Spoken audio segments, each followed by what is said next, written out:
नमस्कार साथियों, एक बार फिर से आप सभी का स्वागत है आपके अपने पसंदीदा YouTube चैनल स्वर्णिम कहानियाँ में। साथियों, आज की ये कहानी बहुत ज़्यादा इंटरेस्टिंग है और बहुत मज़ेदार है और साथ ही साथ प्रेरणादायक भी है।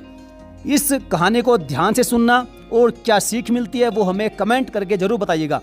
साथियों, आगे बढ़ने से पहले छोटी सी गुजारिश करना चाहूँगा, जिसने अभी तक चैनल को सब्सक्राइब नहीं किया तो चैनल को सब्सक्राइब करके बेल आइकन को जरूर प्रेस कर ले, ताकि ऐसी ही इंटरेस्टिंग और प्रेरणादायक कहानियों के नोटिफिकेशन आपके पास सबसे पहले पहुंच सके। तो चलिए शुरू करते हैं आज की इस कहानी को, जिसका शीर्षक है 3 रोटियां।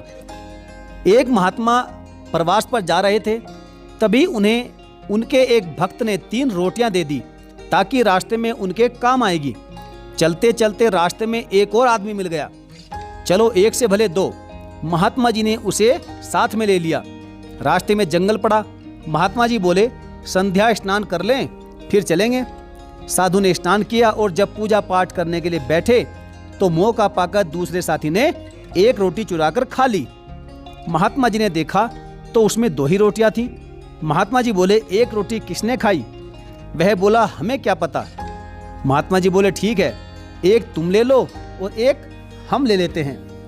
दोनों ने रोटी खाकर प्रस्थान किया। आगे नदी बहुत भयंकर थी। वह डरने लगा। महात्मा जी ने कहा, भगवान का नाम लो, नदी पार हो जाएंगे।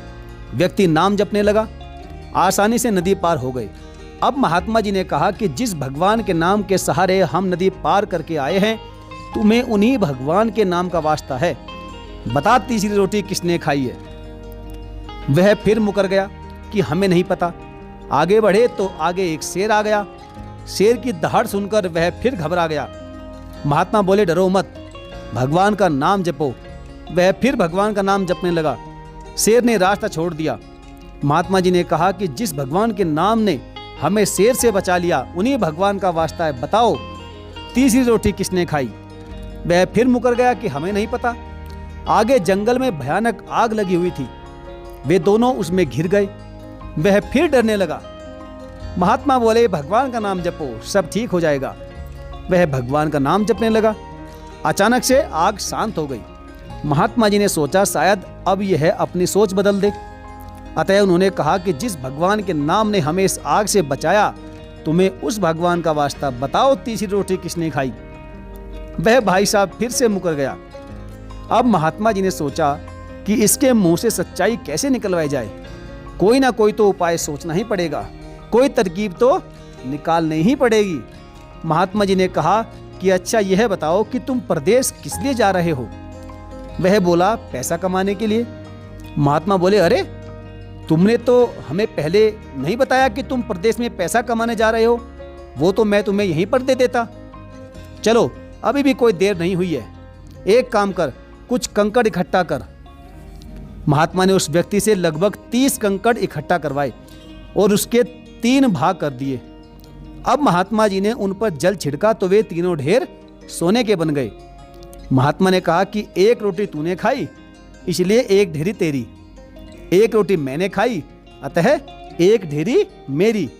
और यह एक ढेरी उसकी है जिसने तीसरी रोटी खाई। वह तुरंत बोल उठा, महाराज, तीसरी रोटी मैंने ही खाई है, इसलिए यह तीसरी ढेरी मुझे दे दो। महात्मा जी ने कहा कि अच्छा बेटा, भगवान के नाम पर पूछा तो तुमने झूठ बोल दिया और अब धन के लालच में सच बोल रहे हो।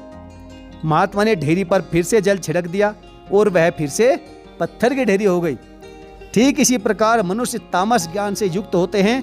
वे सिर्फ अपने ही बारे में सोचते हैं। ऐसे मनुष्य कभी भी किसी का भला नहीं कर सकते। आप स्वयं विचार कीजिए साथियों कि जो व्यक्ति बार बार भगवान के नाम पर भी झूठ पर झूठ बोले जा रहा है, क्या वह कभी किसी का भला कर सकता है? ऐसे लोग दिन रात झूठ का पुलिंदा बांधने में लगे रहते हैं। भले ही उनके झूठ बोलने से किसी का कितना भी नुकसान हो जाए, बस उनका नहीं होना चाहिए। और ऐसे लोग अपने स्वार्थ को पूरा करने के लिए बड़े बड़े झूठ बोलकर दूसरों का बहुत नुकसान कराते हैं। साथियों, ऐसे लोगों से सावधान रहें और खुद भी झूठ बोलने से बचें, तभी भगवान भी आपका भला करेंगे। वैसे साथियों, आपका इस बारे में क्या विचार है और आपको ये कहानी कैसी लगी? आपने इस कहानी से क्या सीखा? आप हमें कमेंट करके जरूर बताएं और ऐसी ही मोटिवेशनल कहानियों के लिए हमारे चैनल को अभी सब्सक्राइब कर लीजिए। तो चलिए साथियों, मिलेंगे फिर किसी अगली इंटरेस्टिंग और प्रेरणादायक कहानी में। जय हिंद, धन्यवाद।